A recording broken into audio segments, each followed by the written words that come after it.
Hi there, welcome to Kneppy Invest. January is one of my favorite times of the year because it is quarterly reporting season, not only in Australia, but also in the United States. But I'm going to be focusing on Australia right now. And I probably would choose January over April and October simply because February is my second favorite month of the year, just before August. So we're just about into February as I'm recording this video. In fact, only 4 more trading days, which means I'm going to be busy over the next week going through all these quarterly reports that companies have been releasing or will release over the next week. And I am quite thankful to those companies that have already released their Appendix 4C or 5B, including Droneshield. Now, I'll probably say that there is a lot of the potential in this company is already priced into the valuation. This company has a market cap above $200 million right now. Now, in saying that, when you do look at their December quarter results, this company completely hit it out of the park. So when I say quarter results, I'm just talking about cash receipts and the growth in cash receipts. Now, I probably also say cash receipts for this company is going to be quite lumpy. We have seen that in the past. But more importantly, this company generated a mountain of cash in the December quarter, and that cannot be anything but good for the company. But I do think the market already thought this was going to happen, and that's why we haven't seen a massive rally in the share price. However, you have to congratulate Droneshield on the December quarter results, and and that's probably a big if they can continue this momentum into the next few years, I probably would argue that this company is undervalued right now.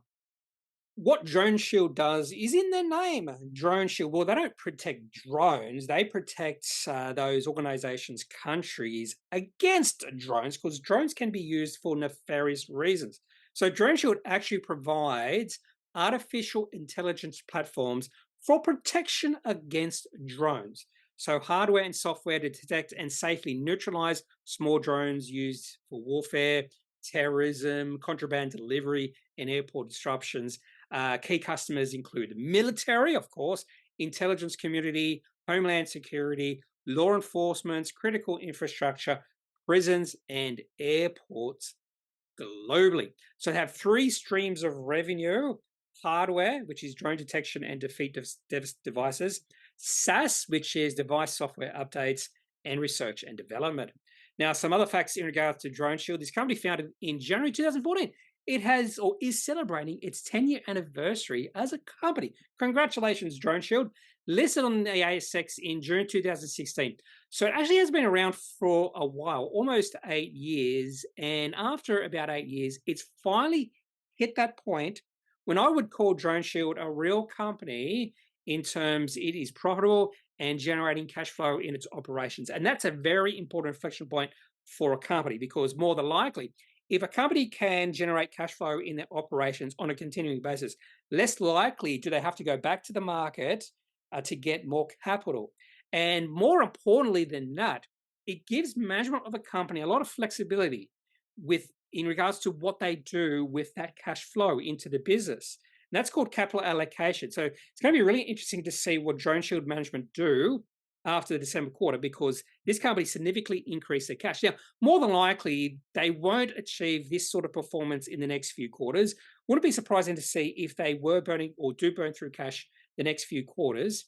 That would have surprised me. And if management expects this company to still burn cash in a few quarters, they might want to keep their cash on hand up a little bit, particularly if they can continue to grow like they are going and get more customers.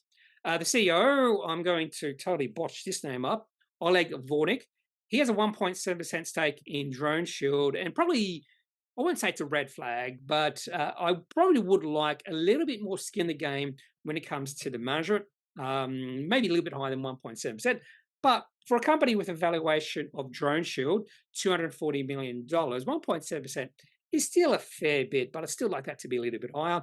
2 biggest shareholders, 2 fund managers. I don't know if they are fund managers, but I've never heard of them. Epirus, 3% stake, and Beta Gamma, 2.2%. I already mentioned the market cap of this company is $240 million.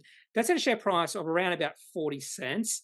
Company has 611 million shares on issue, And the ticker for this company is DRO.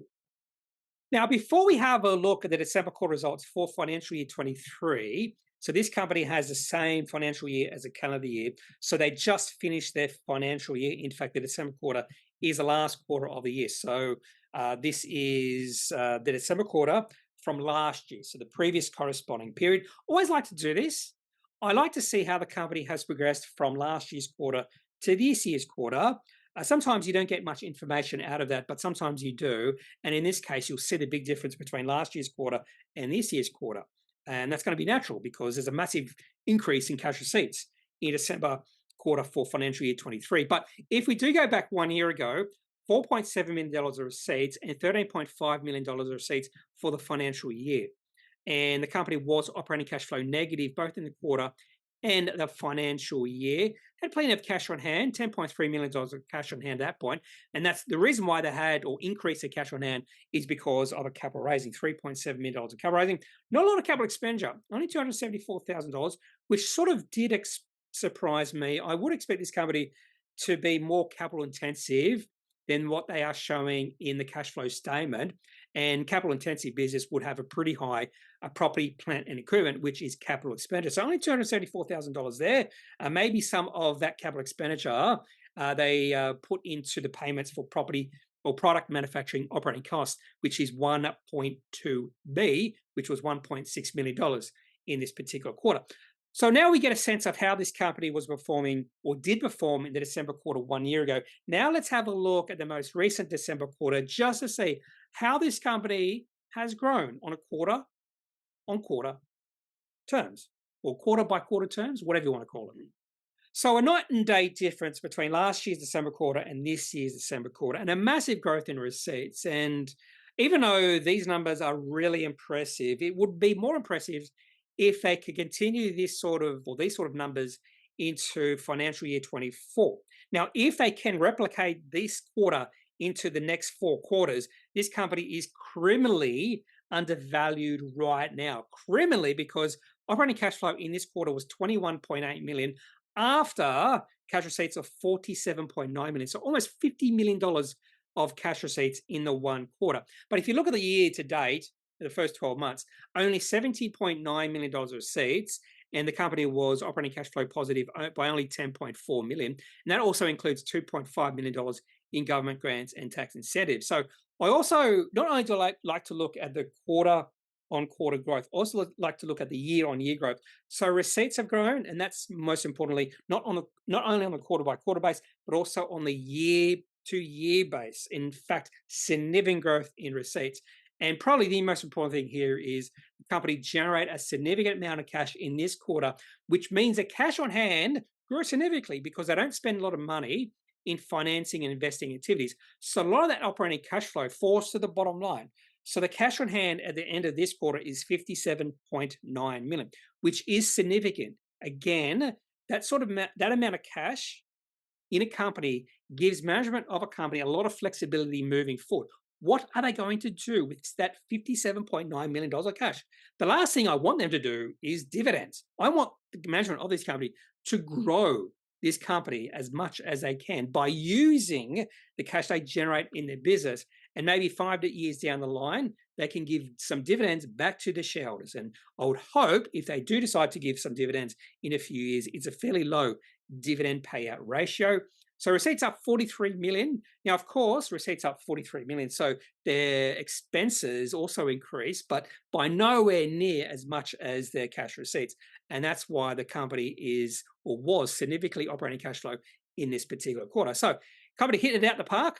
But again, I think the market expected it. And I think the share price on this particular day only rose about 8%. If the market, or if these results surprised the market, the share price would have rallied about 20 to 30%, just because this is a really good quarter from the company. One thing I like to do for all companies is track the revenue and receipts history of said company. I want to see receipts and or revenue growing through time. Now, receipts and revenue are fairly similar. Sometimes there's going to be subtle differences between the two. So it doesn't really matter if you focus on one or the other. For these smaller companies that do release quarterly cash flow reports, I tend to focus on receipts.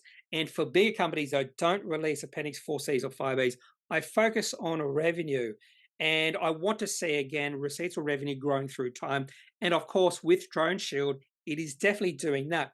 Now, we have seen at times a bit of lumpiness in this company. The first signs of lumpiness was way back in the June quarter 2021. I still remember that. And in fact, that particular quarter put Droneshield onto my radar. Receipts went from about $2 million up to $7.4 million in one quarter, and then went back down to $1.7 million, and then started to grow slowly up to $8 million in the June quarter of 2023, then down in the September quarter, and then all of a sudden this massive rise. So this sort of massive rise, I don't think is sustainable. In fact, I fully expect cash receipts in the next few quarters to be significantly lower than 47.9 million. I fully expect a bit of lumpiness in this company, and even possibly the company going back to burning cash in their operations during the next few quarters. That would not surprise me at all. And I think even the market expects that from this rapidly growing company. For full disclosure purposes, I actually am now a shareholder of this company. One of the reasons I'm a shareholder of this company is simply because of this little slide here. I love when companies have goals, particularly longer term goals. And it doesn't bother me if the company misses or slightly misses those long-term goals. This actually happened with Altium. They had a 5-year goal about 6 years ago, and they actually missed that 5-year goal by a smaller amount. And all they did after missing that 5-year goal is put out another 5-year goal. And that 5-year goal was significantly higher. I think it was in terms of revenue, significantly higher than the previous 5-year goal. So whenever a company puts out a goal, a long-term goal, I am all for that.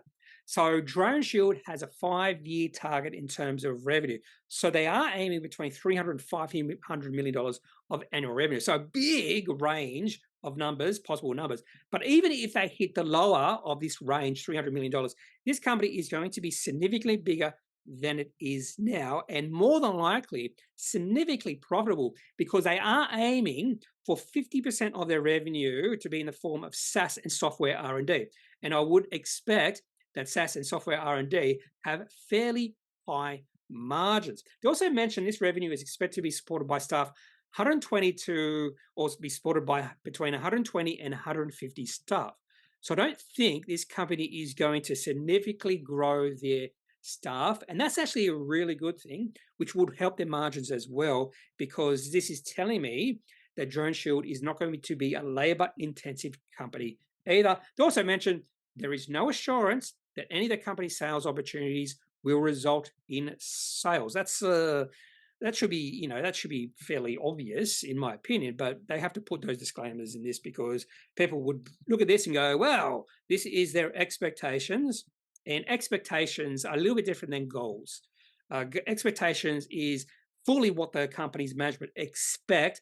Goals are aspirations. This is what you should be aiming to achieve. And sometimes those goals can just be out of reach, but you always have to give yourself long-term goals. This is not what's definitely going to happen for the company. It's just goals. Now let's have a look at the chart for Droneshield. This is the daily chart going back to January 2022. Probably the one thing you'll notice about this chart is a little bit of volatility there.